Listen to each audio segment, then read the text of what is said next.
Hello friends, May Flom here. Welcome to my studio. Welcome to Studio Talk. This week we're talking about the large scale project.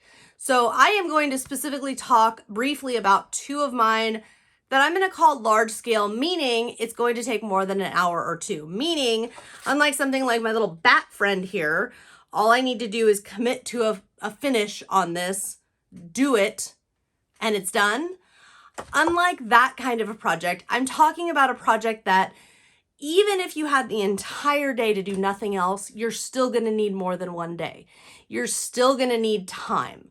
And on those kind of projects, it can get a little tricky for a couple reasons. Number one, we can get overwhelmed. It is very easy to get overwhelmed by there's so many steps and there's so many things, I don't even know where to start.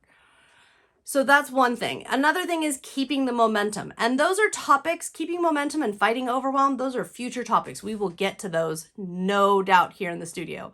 Today, though, I specifically want to hone in on how do you plan out the bigger projects like this? And it breaks down like this. Number one, I identify the project that I think, and I'll get to that in a minute, that I think I want to take on.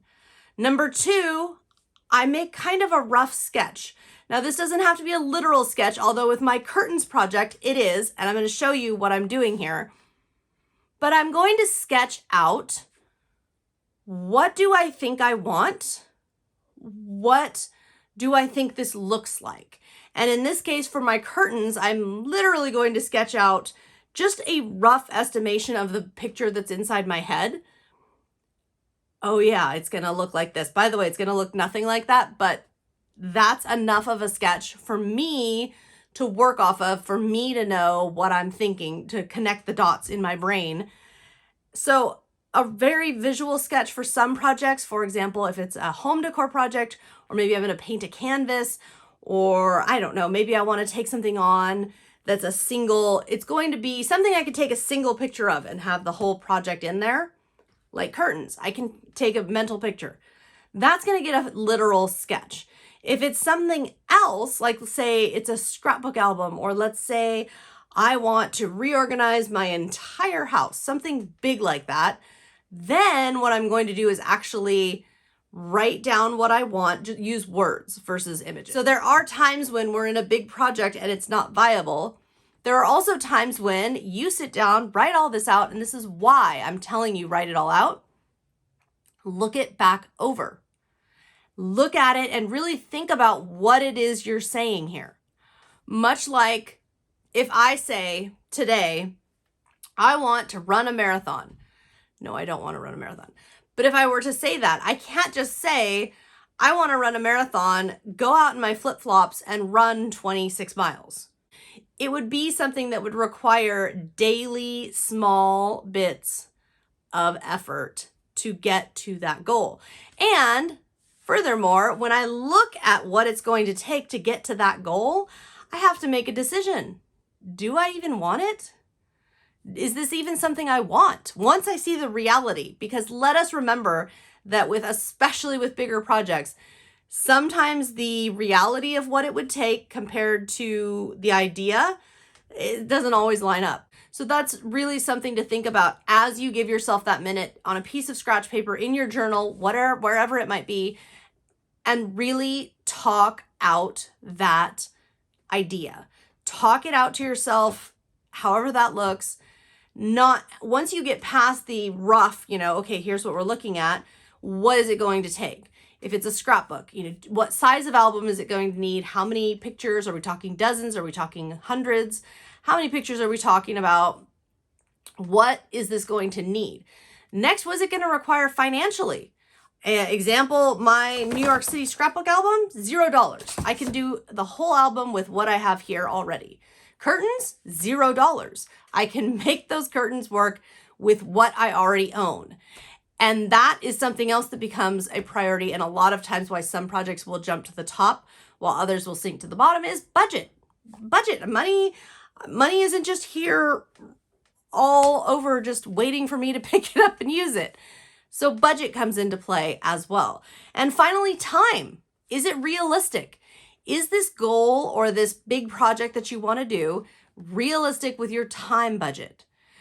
How much time do you have to put towards it? How much time do you want to put towards it? Now, some projects you're going to look at and say, you know what? I really just want to glue these pictures in an album, and it's a photo album. It's very simple, and I'm done by the end of the weekend. Great. Another project, maybe you're wanting to hand bead a cardigan for yourself with thousands of seed beads, and you don't mind that it's going to take you 2 months and all your free time in the evenings for 2 months. That's awesome. I would love to see that, by the way, if anybody ever does that. But you understand what I'm saying here. How much time do you actually want to put towards this project? How much of your resources, time and money are you wanting to put towards this to make it happen? Or when you look at all of this, do you even want it anymore? All really important questions. Once you get all that and you get all the way through there and you're saying, okay, well, I want this, I want to do this, I want to do that, then your next step is break it down. So in the example of my New York City album, it's already literally physically broken down. All I have to do is turn to a page that is not finished. All right, we have a picture, we have a page, tell the story. Or if there's not a story, if it's part of a series of photos, then just get those photos down. Do you want to decorate or not? Add it. I can do this album in as little as 15-minute increments. It's a matter of setting the time. On the curtain project, I broke it all the way down into my steps, as you guys saw. The curtain project, I can even break the 5 steps down further. So I put cut and sew the topper piece. Well, I can cut and sew that kind of aqua green fabric. I could cut it one day. I could sew one of them one day. I could sew the other one another day. So I can even break that down further. Or I can even just say that step 1, just keep repeating that step 1 until that step's complete. So breaking it down in here's the order we need to do it is going to help me so that when I come in here, we're on step 1. Well, not really, because we did all that prep, but on the curtain project, when I come in and it's curtain time, step 1, cut and sew the top piece. Okay. Step 2, stitch it to the bottom piece. Okay. Step 3, the button and fiber strips. So there's going to be like a decorative strip in the middle. Have a vision. I'm very excited about it with like viney. Oh, I'm just very excited about it. So, but I have to cut and stitch, or excuse me, just sew, hand sew those.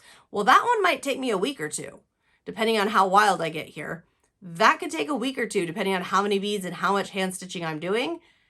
We might be a while. And that's not a problem, but it's something for me to remember that step 3, no, it doesn't mean it's done in an instant. And maybe we need to break it down even further, or maybe that's something that as I'm sewing and as I'm making the vines and things out of fibers, maybe that's something that I'm saying, okay, this is taking a lot longer than I expected, so I'm going to break this down into make the fiber vines, add the button flowers. And I think that with big projects, a lot of times, creative or otherwise, we can get into like, oh my gosh, and I have to do this, and I have to do that. Well, here's another, even if it's a little project, my little cat here, it's going to take a couple days to stitch him. I just have to I'm filling in the dark orange. That's all I'm thinking about is filling in the dark orange. When I'm done with the dark orange, we'll move on to the red. When I'm done with the red, we'll move on to the purple. You get the point. I cannot sit here and think about all of the things, or I get overwhelmed and my head gets cluttered. It's just the one thing at a time, which is why for our bigger scale projects, I really recommend some kind of writing or visualization of the project, then break it down, then start at step 1. I would love to hear from you. Number 1, what are your current bigger projects or longer term projects? Number 2, how do you manage them? And number 3, what do you cut or what are you taking out of the priorities to make time to do those? I would love to hear from you on that. And I would also always love to hear from you for suggestions or ideas, things you'd like to see covered here in our weekly studio talks. Personally, so the flooring is done-ish. I say done-ish because it is done, but the one part was not fixed. It was determined that it did not legally have to be fixed. It was fine. So, but if it gets worse, which I strongly suspect it will, then they would have to come out and then they would fix it. So I don't know if I'm hoping I don't know. Do I hope to be right and they have to come back, or do I hope that he's right? It's going to be fine. It's not going to get worse. It's just going to stay as it is. I don't even know anymore, you guys. The dogs are good. The kids are good. The sun is shining. There's not smoke in the air. I hope it stays that way. So I hope you are having a wonderful week. I did not take any photographs this week. It was really bizarre when I went through my photo roll to find things to add in here. I did not take photos this week. So next week I will see you and we'll have a new topic, new things to talk about, and hopefully some photos. I don't like it that I had a week where I didn't take any pictures. That's really strange to me. All right, I'll see you next time, guys. Have a wonderful week ahead.